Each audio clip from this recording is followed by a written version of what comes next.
بسم اللہ الرحمن الرحیم۔ السلام علیکم۔ آج تمام ماؤں کے لیے چھوٹی سی بات، بچے بیمار ہو جائیں تو ماؤں کی کیسے جان نکل جاتی ہے کہ یا اللہ بچوں کو کچھ نہ ہو، لیکن یہ کیا آخرت میں جو کہ سزا اور جزا کا دن ہے، کوئی تیاری ہی نہیں ہے کہ جہنم کی آگ سے بھی خود کو اور گھر والوں کو بچانا ہے۔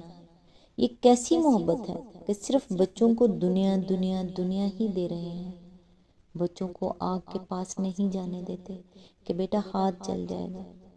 پھر آخرت کی آگ کیوں ذہن میں نہیں، لیکن آخرت کی آگ سے بچانے کا کوئی اہتمام ہی نہیں کر رہے۔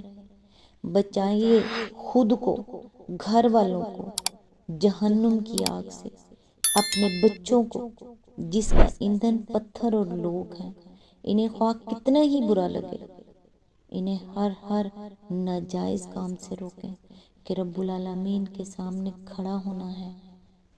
آج انشاءاللہ سورہ زلزلہ کی آیت نمبر 4 سے سٹارٹ کریں گے۔ اس کا ترجمہ اور تفسیر تفہیم القرآن سے بیان کروں گی جو اہل سنت جماعت کے لیے ہے۔ اعوذ باللہ من الشیطان الرجیم، بسم اللہ الرحمن الرحیم۔ اس روز وہ اپنے اوپر گزرے ہوئے حالات بیان کرے گی۔ اس کی تفسیر ہے، حضرت ابو ہریرہ کی روایت ہے کہ رسول اللہ صلی اللہ علیہ وآلہ وسلم نے یہ آیت پڑھ کر پوچھا، جانتے ہو اس کے وہ حالات کیا ہیں؟ لوگوں نے عرض کیا، اللہ اور اس کے رسول کو زیادہ علم ہے۔ فرمایا، وہ حالات یہ ہیں کہ زمین ہر بندے اور ہر بندی کے بارے میں اس عمل کی گواہی دے گی جو اس کی پیٹھ پر اس نے کیا ہوگا۔ وہ کہے گی کہ اس نے فلاں دن فلاں کام کیا تھا۔ یہ ہیں وہ حالات جو زمین بیان کرے گی۔ مسند احمد، ترمذی، نسائی، ابن جریر، عبد بن حمید، ابن المنذر، حاکم، ابن مردویہ، بہیقی فی شعب۔ حضرت ربیہ الخرشی کی روایت ہے کہ حضور صلی اللہ علیہ وآلہ وسلم نے فرمایا، ذرا زمین سے بچ کر رہنا، کیونکہ یہ تمہاری جڑ بنیاد ہے، اور اس پر عمل کرنے والا کوئی شخص ایسا نہیں ہے جس کے عمل کی یہ خبر نہ دے، خواہ اچھا ہو یا برا۔ معجم الطبرانی۔ حضرت انس بیان کرتے ہیں کہ رسول اللہ صلی اللہ علیہ وآلہ وسلم نے فرمایا، قیامت کے روز زمین ہر اس عمل کو لے آئے گی جو اس کی پیٹھ پر کیا گیا ہو۔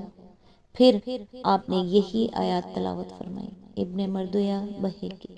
حضرت علی کے حالات میں لکھا ہے کہ جب آپ بیت المال کا سب روپیہ اہل حقوق میں تقسیم کر کے اسے خالی کر دیتے تو اس میں 2 رکعت نماز پڑھتے اور پھر فرماتے، تجھے گواہی دینی ہوگی کہ میں نے تجھ کو حق کے ساتھ بھرا اور حق ہی کے ساتھ خالی کر دیا۔ زمین کے متعلق یہ بات کہ وہ قیامت کے روز اپنے اوپر گزرے ہوئے سب حالات اور واقعات بیان کرے گی۔ قدیم زمانے کے آدمی کے لیے تو بڑی حیران کن ہوگی کہ آخر زمین کیسے بولنے لگے گی، لیکن آج علوم طبی کے اکتشافات اور سینما، لاؤڈ سپیکر، ریڈیو، ٹیلی ویژن، ٹیپ ریکارڈر، الیکٹرانکس وغیرہ ایجادات کے اس دور میں یہ سمجھنا کچھ بھی مشکل نہیں کہ زمین اپنے حالات کیسے بیان کرے گی۔ انسان اپنی زبان سے جو کچھ بولتا ہے، اس کے نقوش ہوا میں، ریڈیائی لہروں میں، گھروں کی دیواروں اور ان کے فرش اور چھت کے ذرے ذرے میں، اور اگر کسی سڑک یا میدان یا کھیت میں آدمی نے بات کی ہو تو ان سب کے ذرات میں ثبت ہیں۔ اللہ تعالیٰ جس وقت چاہے ان ساری آوازوں کو ٹھیک اسی طرح ان چیزوں سے دہروا سکتا ہے جس طرح کبھی وہ انسان کے منہ سے نکلی تھی۔ انسان اپنے کانوں سے اس وقت سن لے گا کہ یہ اس کی اپنی ہی آوازیں ہیں، اور اس کے سب جاننے والے پہچان لیں گے کہ جو کچھ وہ سن رہے ہیں وہ اسی شکل کی آواز اور اسی کا لہجہ ہے جیسے ہم فون پہ یا ریکارڈنگ پہ سنتے ہیں۔ پھر انسان نے زمین پر جہاں جس حالت میں بھی کوئی کام کیا ہے اس کی ایک ایک حرکت کا عکس اس کے گرد و پیش کی تمام چیزوں پر پڑا ہے اور اس کی تصویر ان پر نقش ہو چکی ہے۔ بالکل گپ اندھیرے میں بھی اس نے کوئی فعل کیا ہو تو خدا کی خدائی میں ایسی شعائیں موجود ہیں جن کے لیے اندھیرا اور اجالا کوئی معنی نہیں رکھتا۔ آج تو آپ کو پتہ ہے کیمرے بھی ہیں جو اگر لائٹ نہ بھی ہو تو ریکارڈنگ ہوتی ہے اور نظر بھی آتا ہے۔ وہ ہر حالت میں اس کی تصویر لے سکتی ہیں۔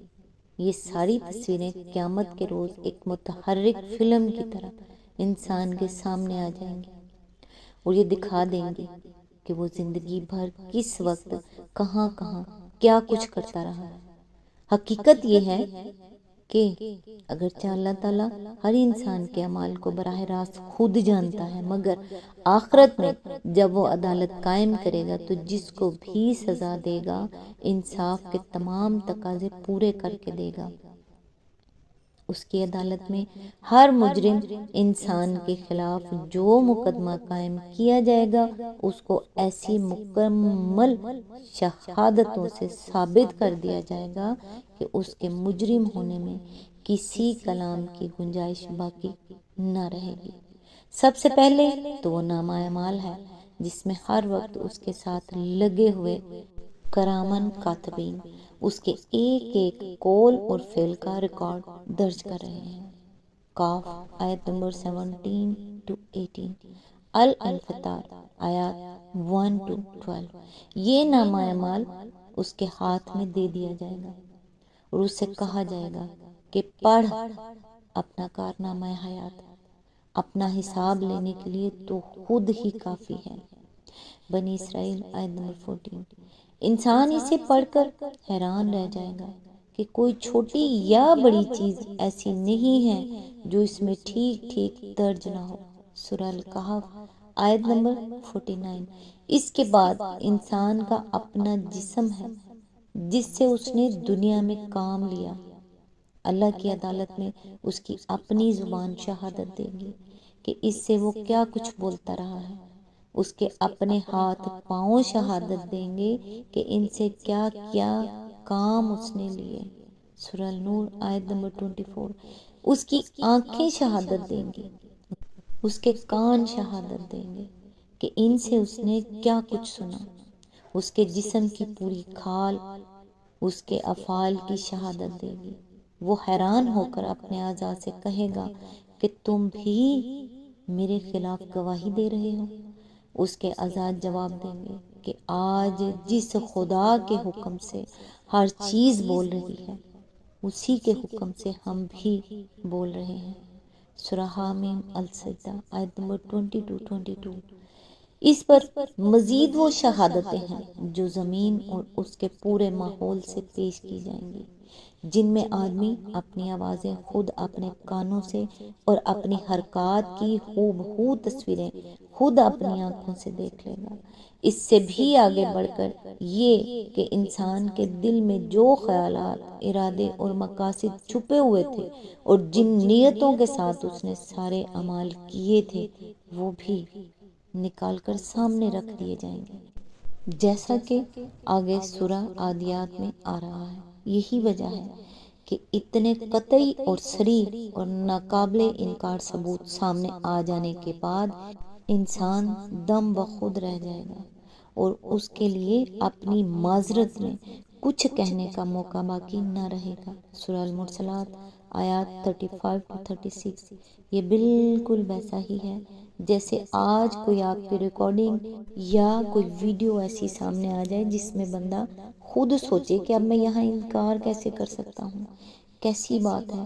خدا نے یہ سب چیزیں ہمیں پہلے بتا دی ہیں۔ آج بچے اسکول یونیورسٹیز میں جب جاتے ہیں تو ان کو یہ ہوتا ہے پیپر پتہ نہیں کیسا آئے گا۔ یہ وہ پیپر ہیں، یہ پرچے پہلے سے آؤٹ ہو چکے، اللہ تعالیٰ نے بتا دیا ہے کہ آگے یہ آنا ہے، یہ ہونا ہے۔ اس نے یہ کرنا ہے اور اس وجہ سے یہ سزائیں ملنی ہیں، پھر بھی ہم لوگ کیسے آنکھیں بند کر کے اپنی زندگی پوری کی پوری گزار دیتے ہیں اور سوچتے ہی نہیں ہیں کہ آخرت کا وقت کب آ جائے۔ جوان کا بھی آ سکتا ہے، بچے کا آ سکتا ہے، بوڑھے کا آ سکتا ہے، کسی کو پتہ نہیں ہے کہ زندگی اور کتنی ہے، ایک سانس کا بھی نہیں پتا۔ کیا پتا ابھی میں بول رہی ہوں اگلی سانس آئے یا نہ آئے۔ اسی طرح سبھی کے لیے تو خدا را اپنے آپ کو ٹھیک کریں، اپنے لیے، نہ میرے لیے آپ نے خود کو ٹھیک کرنا ہے، نہ ہی اللہ تعالیٰ کو اس کی ضرورت ہے۔ کیوں نہیں سمجھتے؟ خدا نے اگر یہ سب کچھ بتایا ہے، سمجھا دیا، سکھا دیا، بتا دیا۔ چلیں کچھ ایسا ہے کہ ہم لوگ عربی نہیں پڑھ سکتے تھے، ہمیں سمجھ نہیں آتی تھی، جی کیا ایک بہت بڑا بہانہ تھا کہ عربی سمجھ نہیں آتی، پتہ نہیں کیا لکھا ہوا ہے۔ تو آج اردو، انگلش میں آپ کوئی سی بھی لینگویج میں ڈھونڈیں آپ کو مل جائے گا، تو پڑھ لیں اور اس پر عمل کر لیں تاکہ آخرت اچھی ہو جائے، ورنہ کسی کا بھی کچھ نہیں جانا ہے، جو جائے گا وہ صرف اور صرف آپ کا جائے گا۔ آج تک کے لیے بس اتنا ہی، نیکسٹ انشاءاللہ آیت نمبر 5 سے سٹارٹ کریں گے۔ اللہ تعالیٰ سے دعا ہے یا پروردگار ہمارے گھروں میں رحمتیں، برکتیں اور نعمتیں عطا فرما۔ یا اللہ ہمارے گھر سے ہر مشکل کو دور فرما۔ یا پاک پروردگار ہمارے گھروں کو ہر شر اور مصیبت اور پریشانی سے دور فرما۔ یا اللہ ہمارے گھر میں امن و محبت، سکون و خوشحالی اور خوشیاں عطا فرما۔ آمین ثم آمین۔ نیکسٹ ویڈیو تک کے لیے دعاؤں میں یاد رکھیے گا۔ اللہ حافظ۔